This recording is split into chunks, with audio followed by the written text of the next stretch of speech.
इतनी रात को कौन आ गया? विराज की पोस्टिंग आज ही फूलपुर में बतौर फॉरेस्ट ऑफिसर हुई थी। उसने अभी कमरे में बैग ही रखा था कि अचानक कोई उसका दरवाजा जोर से खटखटाता है। कौन है?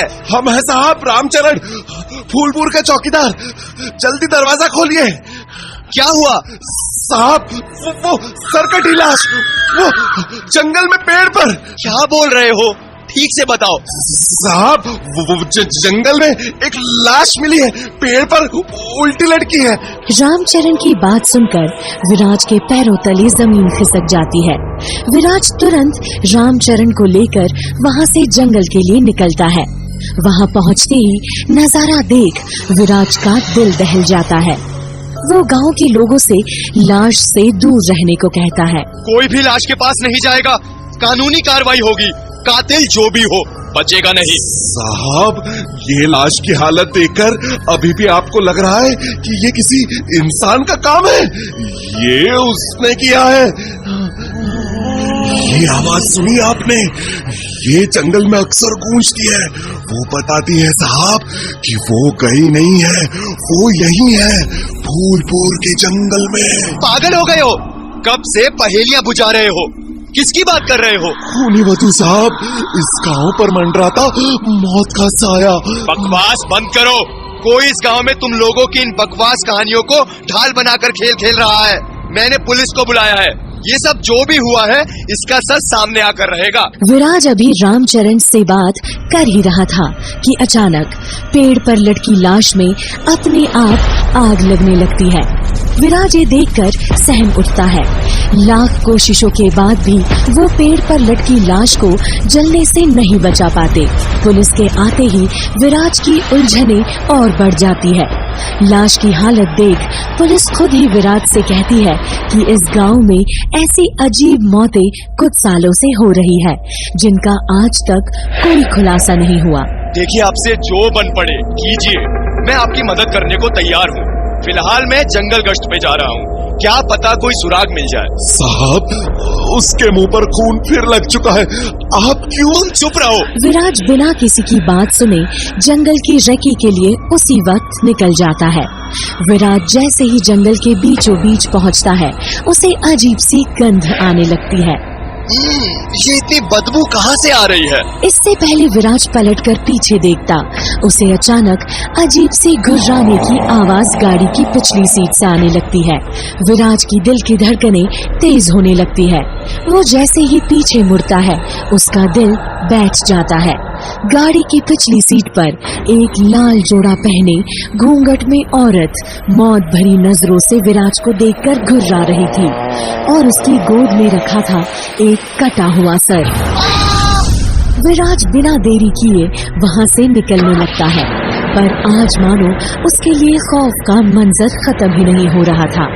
विराज तेज गाड़ी भगाता है और उसकी नजर जैसे ही बगल में पड़ती है, वो औरत गाड़ी की रफ्तार से उसके साथ चल रही थी। विराज डर और हड़बड़ाहट में गाड़ी का संतुलन खो एक पेड़ से टकरा जाता है और वहीं बेहोश हो जाता है। मैं यहाँ कैसे? साहब, आपको कोई लड़की मेरे घर के दरवाजे तक लेकर आई। कौन लड़की? मैं नहीं जानता साहब, लगता है दूसरे गांव की थी, बिना कुछ कहे चली गई। आपसे मना किया था मैंने इस खतरनाक जंगल में, अगर आपको वो नहीं देखती तो। आप जाइए, मैं मिलता हूँ आपसे। विराज के मन में डर और सवाल दोनों ही थे। विराज ने ठान लिया था कि वो इस गांव का सच जानकर रहेगा। विराज जैसे ही नहाने जाता है, नल खोलने के चंद सेकंड बाद नल से खून सा लाल पानी आने लगता है। विराज बेहद डर जाता है, पर अगले ही पल पानी साफ होता जाता है। लगता है कल की बातें घूम रही हैं दिमाग में। उसके साथ एक के बाद एक अजीब वाक्यों से ना चाहते हुए भी विराज के मन में डर बैठ ही गया था। विराज को हर पल लगता है मानो उसे कोई देख रहा है। विराज अपने सवालों के जवाब मांगने रामचरण के पास जाता है। क्या हुआ है यहाँ? साहब, कल जब वो लाश जंगल में मिली, उसके बाद घर आते ही रामचरण को दिल का दौरा पड़ा और उसकी मौत कल रात ही हो गई। क्या? मगर ये कैसे हो सकता है? आज सुबह ही। विराज बोलते बोलते रुक जाता है। उसे पता था इस बात के कहते ही लोग उसे पागल कहेंगे। विराज की नजर रामचरण की लाश के पास बैठी एक औरत पर जाती है जो बेहद अजीब थी और वो विराज को घूरते हुए मुस्कुरा रही थी। भैया, वो औरत जो वहाँ मुस्कुरा रही है वो रामचरण की बीवी है क्या? वो बेचारी फूट फूट कर रो रही है, आप कैसी बातें कर रहे हैं? विराज को ये समझते देर नहीं लगती कि वो मुस्कुराती औरत सिर्फ उसे दिख रही है। विराज वहाँ से तुरंत निकलता है। पुलिस स्टेशन और बाकी की कार्रवाई में दिन से रात हो जाती है। विराज आज फिर रेकी पर जाता है। जंगल के बीचों बीच अजीब सी आवाजें आ रही थी, मानो कुछ मनहूस हो वहाँ। इस गांव में आखिर है क्या जो मेरी समझ में नहीं आ रहा? विराज अभी सोच ही रहा था कि अचानक उसकी गाड़ी के सामने एक औरत आ जाती है। विराज उस औरत को देखकर अपनी पिस्टल निकाल लेता है और अपने बगल में रखता है। पागल हो क्या? ब्रेक नहीं लगता तो? माफ कीजिएगा, इस जंगल में रोज अकेले आने जाने से मौत का डर ही खत्म हो गया है। मुझे पुरानी हवेली जाना था, आप छोड़ देंगे? विराज कुछ देर सोचता है पर फिर इंसानियत के नाते हाँ कह देता है।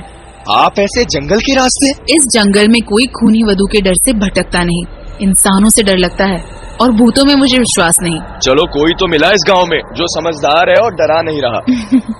जिसे देखा नहीं उस पर क्या विश्वास करना। गाड़ी रोक दीजिए, हवेली आ गई। बहुत बहुत शुक्रिया आपका। सुनिए, मेरा नंबर रख लीजिए, आपको कोई भी परेशानी हो मुझे फोन कर दीजिएगा। इस गांव में आने के बाद विराज को आज पहली बार थोड़ा अच्छा महसूस हो रहा था। विराज ना जाने क्यों उस लड़की के बारे में सोच रहा था। उसकी मीठी आवाज, निडरता भरा अंदाज विराज को पहली ही मुलाकात में भा गया था। विराज अगले दिन भी शाम से गश्त पर निकल जाता है और वो औरत ठीक उसी जगह उसे मिलती है। आज आप अपने काम से नहीं आए हैं, आज आप मेरी मदद के लिए आए हैं। नहीं वो बस।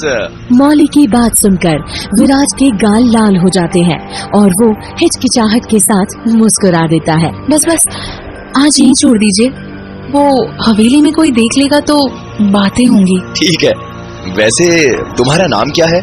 मौली। और आपका? विराज।